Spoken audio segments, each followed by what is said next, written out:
Thanks for joining me, Madam Horror, for your bedtime scary stories. If you have a story you would like read on this channel, send it to me at madamhorror1@gmail.com. Hit the like and subscribe buttons, and we'll dive deeper into the unknown. Tonight, Tales of Bigfoot.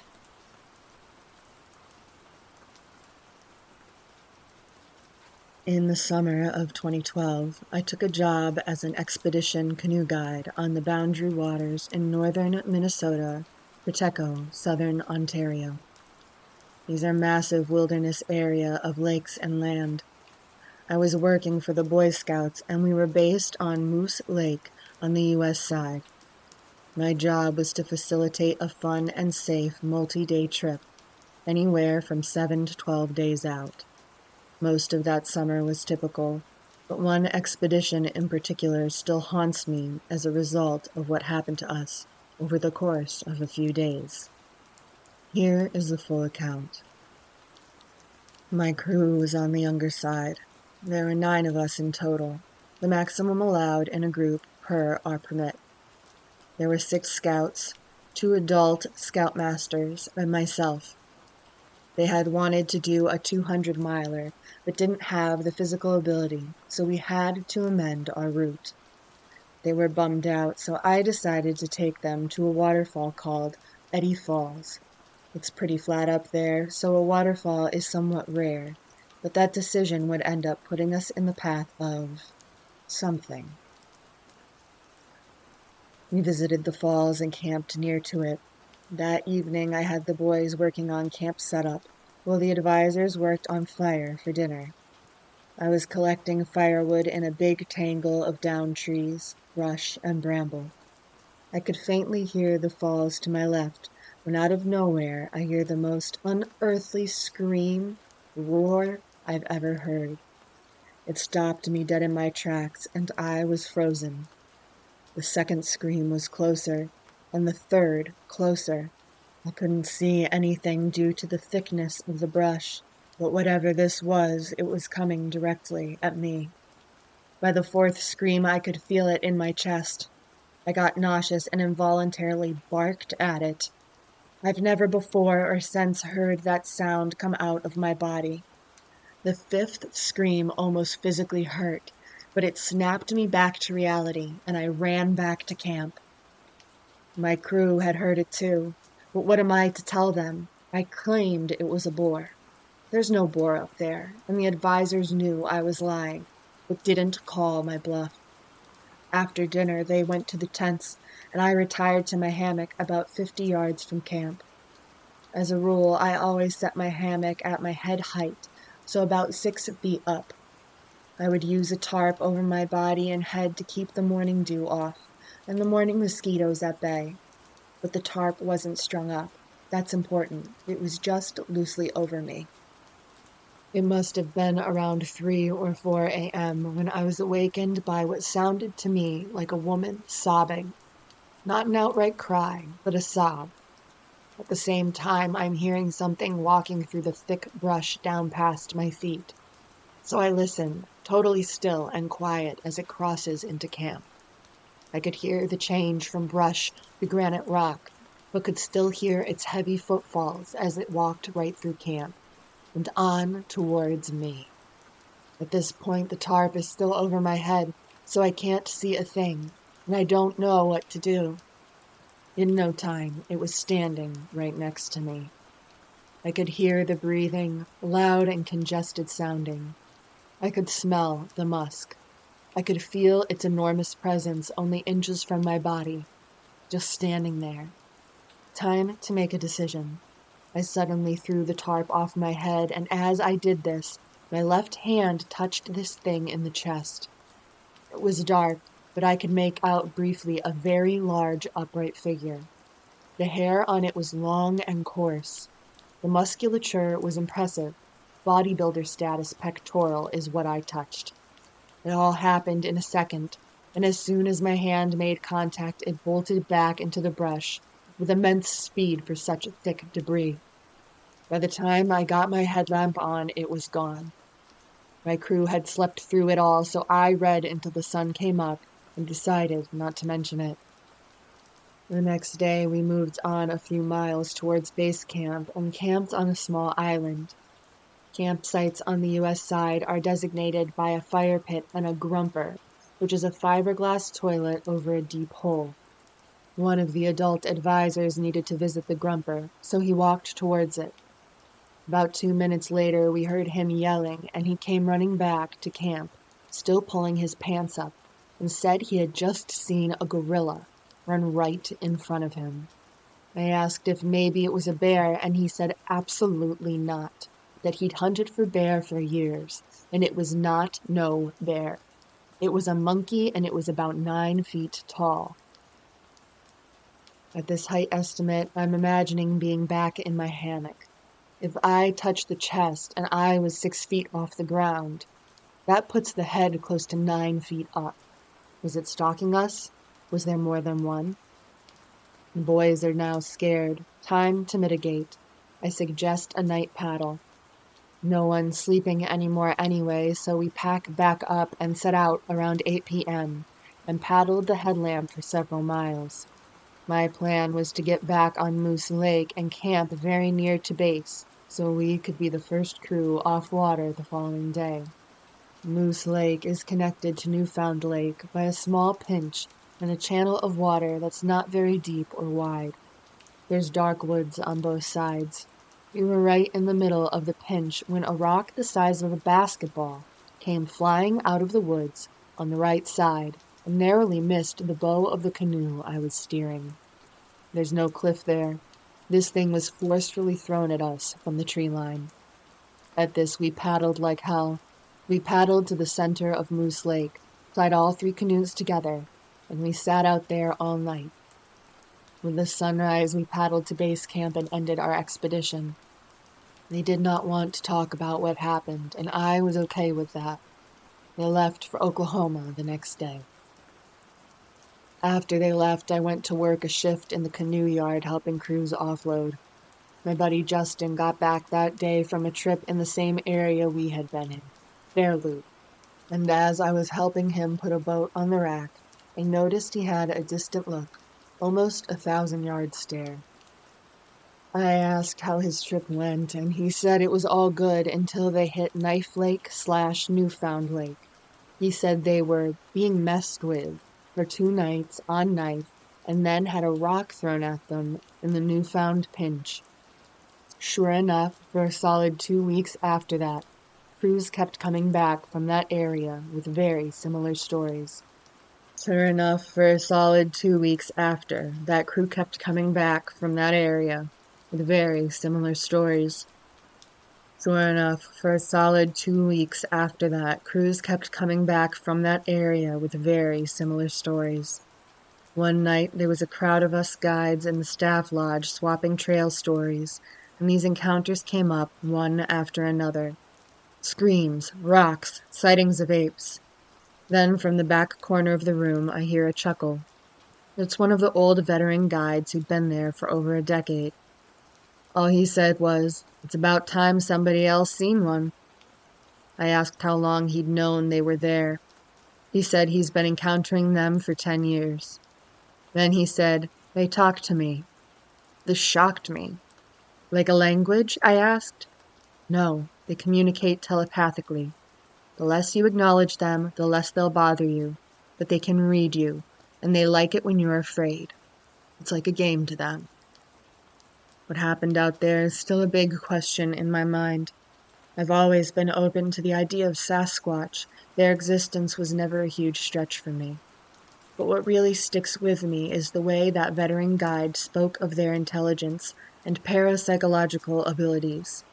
That they can read human emotion as clear as pages in a book. That they know our species better than we know ourselves.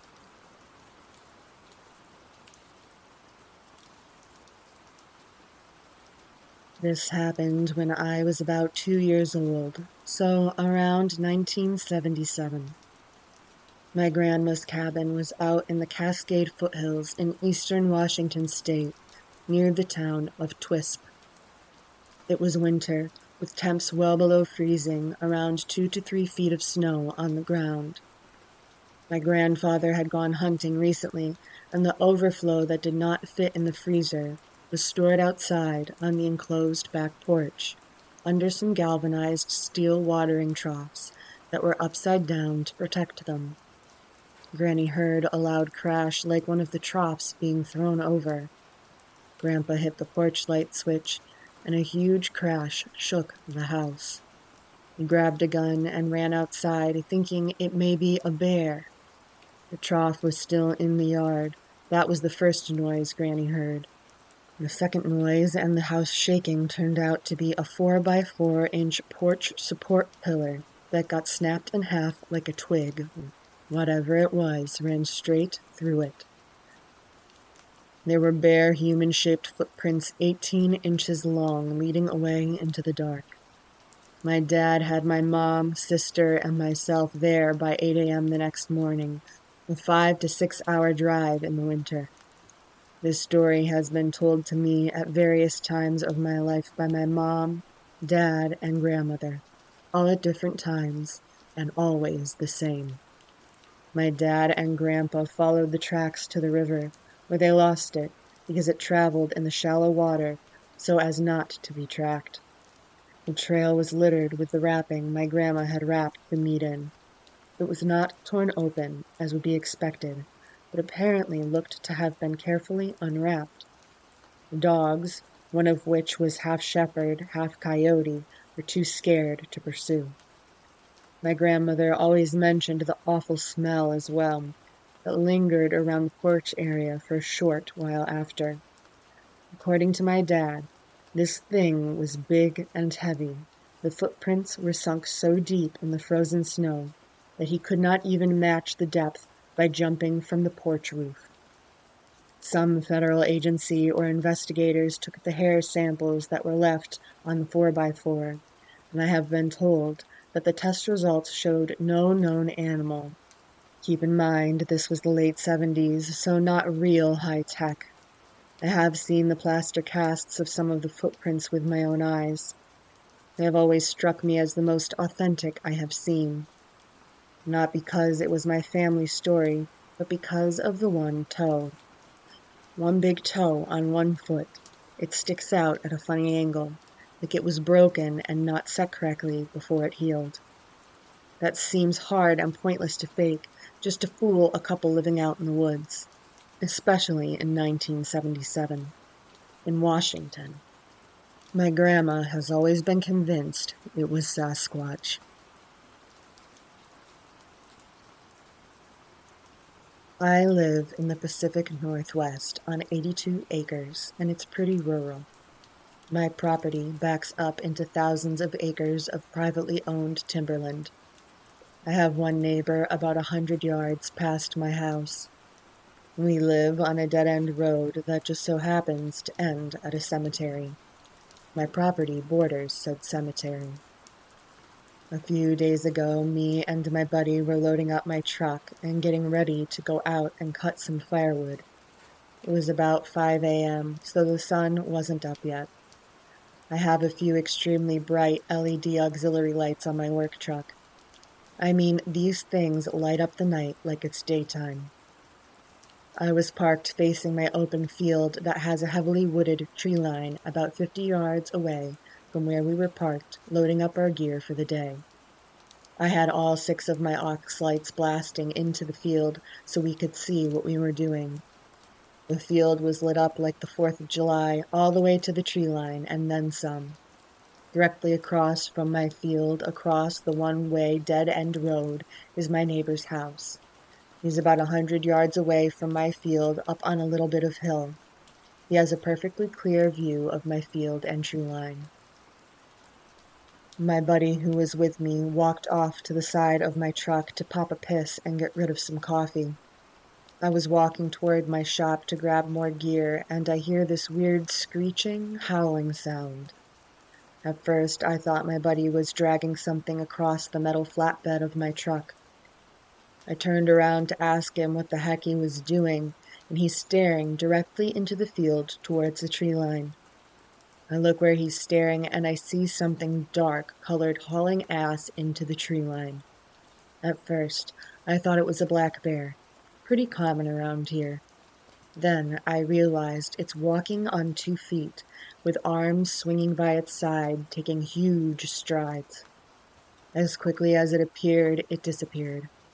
I'm in work mode, so I continue to head towards the shop to grab my chainsaw, not really registering what I'd just seen.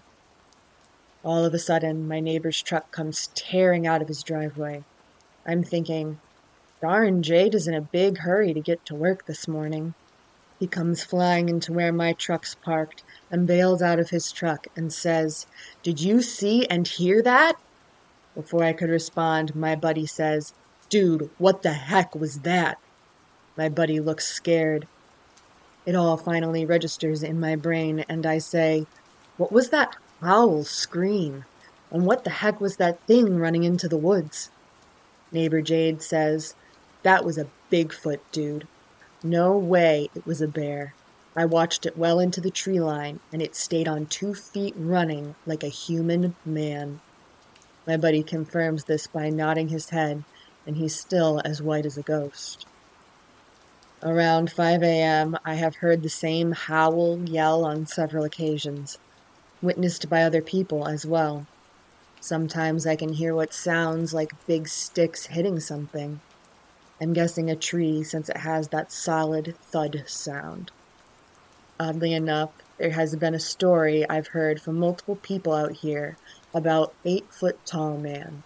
I always thought it was just some story to scare kids. Now I'm thinking there's absolutely some truth behind it. I always believed in cryptids and things of that nature. The property I live on has been in my family since the early 1900s. I inherited it a few years back. I grew up here, then moved away for a while, and about 5 years ago, I built a shop house on the edge of the property that's close to the cemetery. I've experienced things here that I don't tell people about because they'd think I was full of it or just insane. Anytime I have guests over and we're hanging out late, something weird always happens. Recently, I've had a woman's hair pulled so hard that it unsnapped the hat she was wearing. A couple days later, my other friend and her girlfriend were hanging out, and I was telling them about the chick that had her hair pulled. They were both chuckling a little bit, thinking I was trying to scare them. And right as the clock hit 3 a.m., all of us heard a lady speaking clear as day through the radio. She said, "Don't laugh. It's real." They both freeze and look scared. I look up towards the speakers where the voice came from, and there's a kid-sized handprint on the ceiling directly above the speaker. I know it wasn't there before because I had just set the speakers up that day. The handprint is still there. I have an old dump truck parked in front of my shop that looks like it came out of a horror movie. One of my other friends says she always sees a weird-looking dude sitting in the truck. This chick is tough as nails, and I've never seen anything scare her before. She won't stay at my house past 2 a.m. anymore. These are just a few experiences that others have had at my house. I've personally experienced way more that I can't explain. So yeah, I'm 100% a firm believer in Bigfoot now. People can think this is just a story, but I don't care what anyone says. I know what me and the 2 other witnesses saw.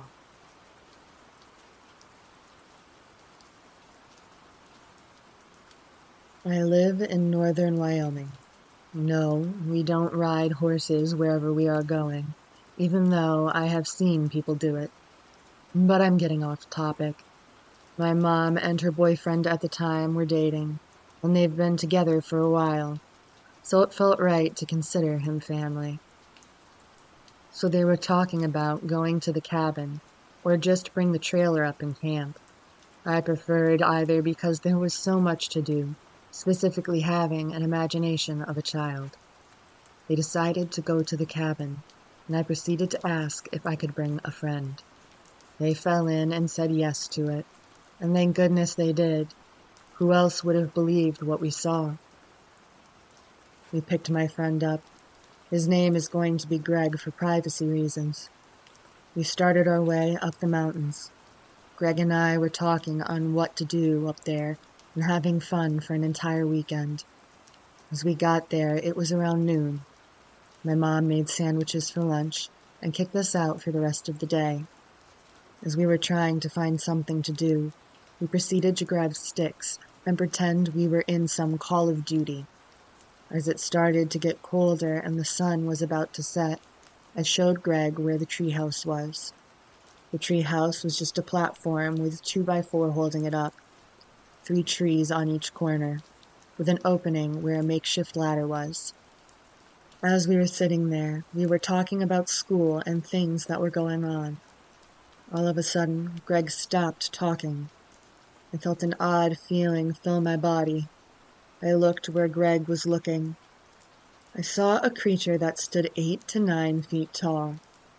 The afternoon sun hit it just right to show the fur all over its body, except the face area. As it's poking its head back behind and around the tree, I looked at Greg. "Hey, I start to say as he gets up and jumps off the treehouse. I sit there and look at the creature that moved to a different tree closer to me. Fear hits my body and my eyes started to water as I watched this thing peering right back. As I'm looking at it, I swear I see another one about 20 yards away from the first one. I didn't want to be here anymore, so I decided to keep looking at it and scoot my butt over to the edge. I see the other one running to another tree.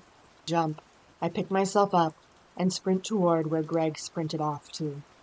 As I ran, I hear him. "Run! It's behind you!" I try to run faster and I hear loud thumps behind me. We looked back and see the 2 silhouettes stare right back at us. I don't know if they were curious or what. I'm glad we didn't find out. I hope you enjoyed tonight's scary stories. If you did, remember to hit the like and subscribe buttons. If you have a story that you would like read on this channel, please send it to me at madamhorror1@gmail.com. Join me next time for more tales of the unknown.